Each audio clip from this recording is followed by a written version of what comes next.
F1 Manager 24 Monaco. It is going to be a mud fest round here, especially considering the fact that you cannot overtake. Yeah, sponsor plan. Just do whatever, mate. Yeah, 21st into the Monaco Grand Prix with absolutely zero hope. Welcome along to one of the biggest weekends in motorsport, here in Monaco. Cars have been racing through Monaco's streets since 1929, and this weekend is no exception, as we get to watch the new generation of world-class drivers take over Monte Carlo. It's proved to be a tough run of form of late for the team and for their team principal, who'll be all too aware of the board's dwindling confidence. It's shaping up to be a great weekend, so don't go anywhere.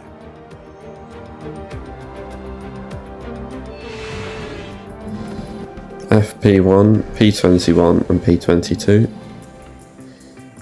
Yuki Tsunoda with a grid penalty. Interesting. I don't know why you'd take one at Monaco. Red flag in FP2. And there's a McLaren stopped on track. Oh dear, that's not where you want to be. And in FP2 we got P21 and P22. And in FP3 we got P21 and P22.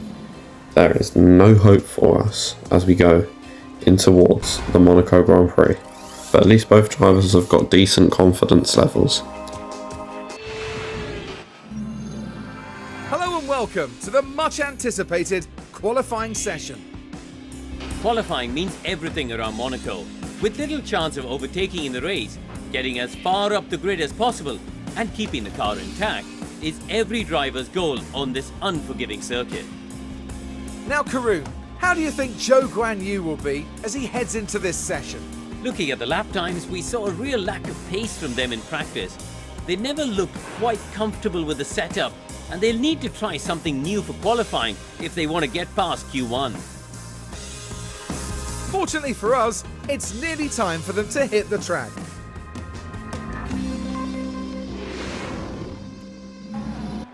Starting our first flying laps then in Q1 for the Monaco Grand Prix at the Principality. Down towards turn 1, up towards the rise, through towards Casino Square and down towards Mirabeau.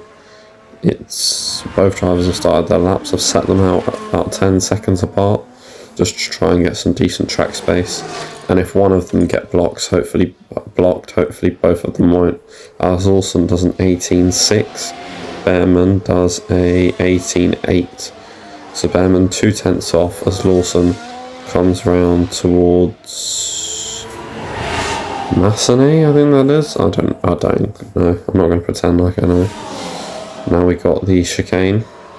I don't actually know if it has a name to it, but we're at the chicane down towards to back. There's a little bit of the wall that sticks out there. As Lawson's green again with a 32.9.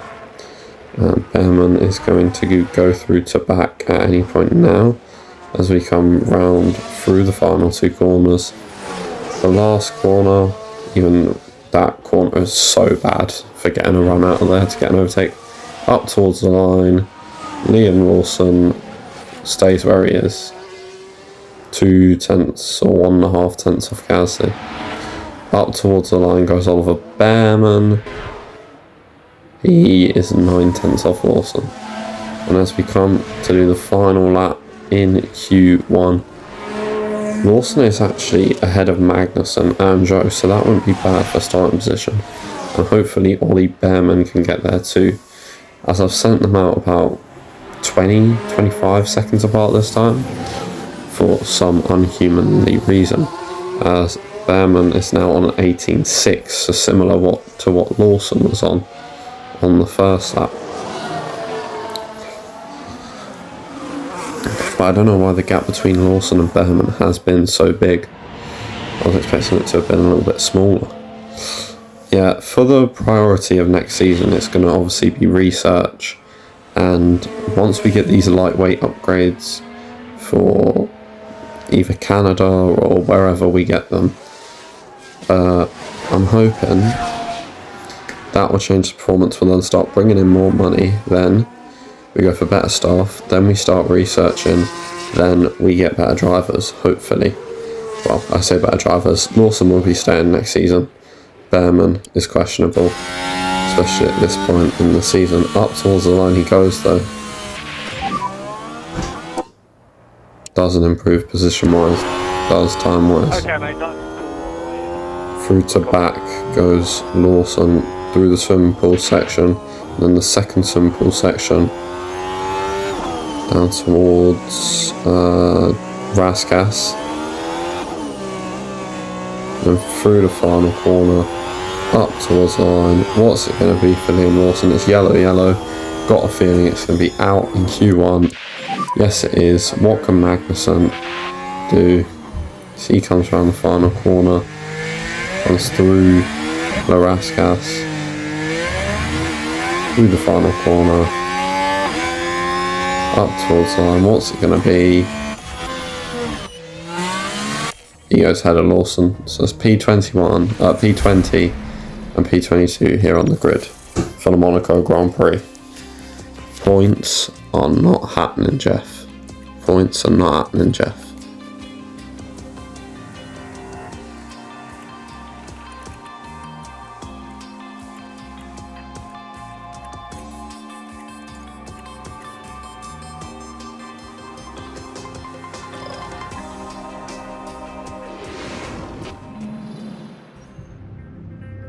The streets of Monte Carlo are ready as the drivers now prepare for 78 laps around this historic track. Monaco can hand out unpredictable results, just like in 1982, when 4 race leaders hit trouble. Riccardo Patrese eventually claimed the win after managing to restart his stalled car by himself with a downhill bump start. The world's most famous street track, Circuit de Monaco, and it demands total accuracy from teams and drivers alike. Pit stops are crucially important for passing here, so timing them right can be the key to victory. Welcome to race day, and before we get down to it, last-minute checks are being made.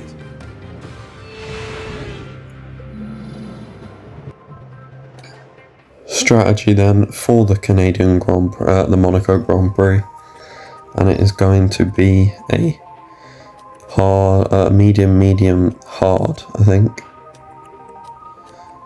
Yeah, a medium, hard. Going to try to undercut on both medium stints with Lawson and with Behrman. We're going to try and go as long as we can on the hards in the first stint. And we should be in for a tightly contested race. Yuki Tsunoda will be hoping things go his way today. All the way back in 17, meaning there's not a lot of expectations on their shoulders. Here we go. It's time to go racing. We're here and the streets are abuzz at the Monaco Grand Prix. And it's lights out and away we go. The Grand Prix that is the jewel in the crown on the calendar is underway, and Lawson's down the place immediately as there's a huge Constantino effect into turn 1, as there is with every F1 manager game, not F1 manager race these days. I don't think it's a game issue though, that is just kind of good that they're overtaking now. Well, that is a bit slow. Lawson goes for Joe. It's going to be particularly bad at the Monaco Grand Prix because, well, it's Monaco. Yeah, we're literally stopped as Lawson gets ahead of Joe. And Gasly has a mechanical failure. Well, mechanical issue, sorry, it's not quite a failure yet. Just let me know if everything And okay it's beginning to worsen. As you can see, Lawson following him there. And that's it. That is his engine up in smokes. Yep, Gasly out 19th and 21st, which means both drivers will be getting their money today. Struggling with deployment. Lawson comes into the pits on lap 24, same lap as Perez and Magnussen. Although Perez is probably on lap 25 because he'll be a lap in front. 2.6 second pit stop though, that's nice, that's good, that's decent. Comes out in P21 for now. It's all about getting ahead of Joe. We've watched Magnussen as Magnussen is going to overtake Behrman, as Behrman was being lapped by a Red Bull, and he just decides he's on the fresh tyres. That's not Ollie Behrman's fight. By the way, if you want to watch this series live, make sure to search up Mega Gamer 8888 on Twitch, as Ricardo's got some kind of problem. And yeah, also on Twitch we'll be playing some F1 22 for the main channel, Mega Gamer F1, as Behrman hits the wall and has contact and breaks the front wing. So we're going to come in to repair the front wing and change the tyres. So you can currently see the orange. Oh my god, they're not changing. Why are they not changing the tyres? Did I not set it up to not change tyres? Oh, why have I done that? Oh, mate. I thought when it said box for new front wing, it would have just auto set it to a set of the mediums, because that was my next strategy. As Bottas has an ERS issue, because he says he's got no deployment. As we pit Behrman again on lap 37 for a set of the medium compound tyres. Might just have to sack his race off and focus on the pit stop championship. Try and win that. That's a 2.9 second pit stop, that's not great. We're currently P9 with Lawson's 2.6 second pit stop, but that's before the second round of pit stops, as George currently sets fast lap.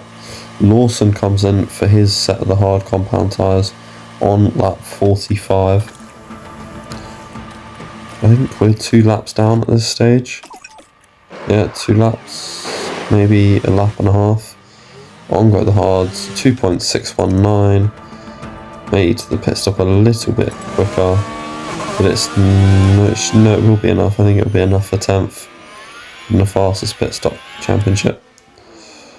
Engine problem. As Magnussen is now claiming he's got an engine problem as well, as Carlos Sainz takes the fastest lap. As Ollie Behrman now comes into the pits off his worn mediums onto new mediums. Bang, 2.7. Is that going to put us in the pit stop championship? We won't be in the top 10 with that, actually. I know that for a fact.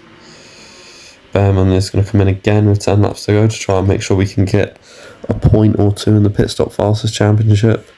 In he comes. On go new tyres. Out he goes. 2.9. That's bad. We're going to have to pit again. Out he comes. He's going to be like 50 seconds behind Lawson, isn't he?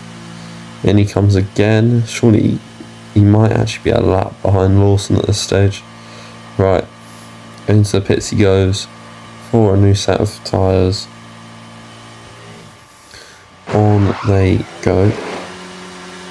Off. On. Nah. Oh, 2.6 actually, that was quite good. 2.646. That was close. But not enough. You need a 2.5 to be in with a chance of it. But yeah, we're not going to focus on it. Lance Stroll's having engine problems. I think he's just been lapped by Perez. We're going to pit Behrman, I think 1 or 2 more times, just to see if we can do anything with it. Off on 2.642. No, good enough. Good pit stop, but not good enough. Not good enough. As Behrman comes in again for a new set of the, well, an old set of the soft compound tyres, probably the one he just put on last lap. 2.7, no, we're not getting it, we're not getting it. It's going to be like a minute behind the next car on the interval. I have no power. As Kevin Magnussen has no power apparently, but that won't be terminal, that'll be an orange fault. Yeah, he's 5 laps down, it would have been like 2 minutes behind. Yeah, it's going to be P19 and P21, both drivers get the bonus money. It was a disappointing Monaco Grand Prix, but we did beat someone on pure pace again, so we are making steps in the right direction. But there's Kevin Magnussen coming back. It's a P18 finish, and let me assure you, no one wants to find themselves down there. And the Monegasque driver certainly proved his worth with a terrific drive today. And that's win number 1 of the season, and it's sure to provide them with a real confidence boost. Always a special occasion here in the incomparable Monte Carlo. They'll be pushing the boat out here tonight, no doubt.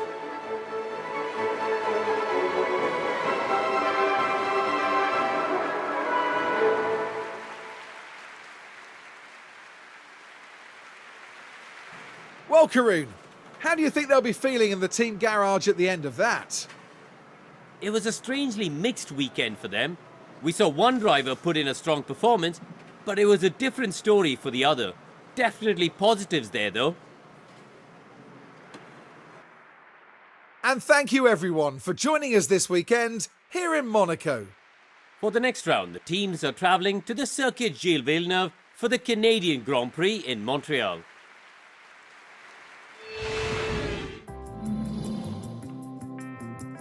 Would there be a more fitting winner than Charles Leclerc at the Monaco Grand Prix for the first time?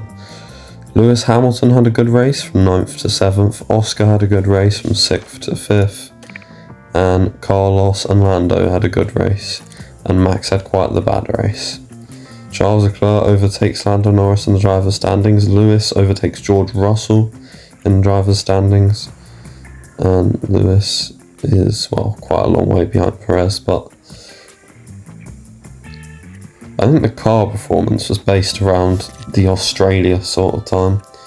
This when they decided, oh yeah, it's definitely going to be this, because Mercedes are quite bad, whereas they were quite comfortably the fourth fastest team, not quite able to get to McLaren after Imola, and then now they look like the second fastest team in real life. Yeah, look at all those pit stops for Behrman. Yeah, they both get the money, $500,000, we'll take that. Make sure to like and subscribe if you enjoy this series. New chassis, which we don't have the funds to manufacture it, so we're going to wait for the Canadian Grand Prix weekend and we're going to emergency manufacture 2. Matthew Ogle is +1 rated.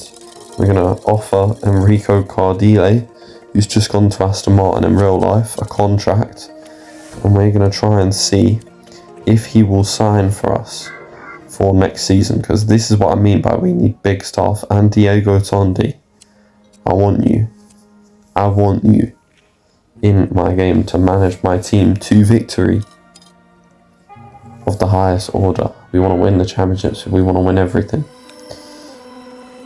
Balanced pit stop, I mean, I'm rushing through it, the music probably is making awful sounds probably. Chance of mistake goes down though, pit stop time goes up, that's not ideal. We're just making sure everything stays as it is, or not, because we're going to increase the chance of a thingy. And we're going to spend $1 million on research with no hours just to make sure that next year's car does gain expertise, or the next part we build to gain expertise.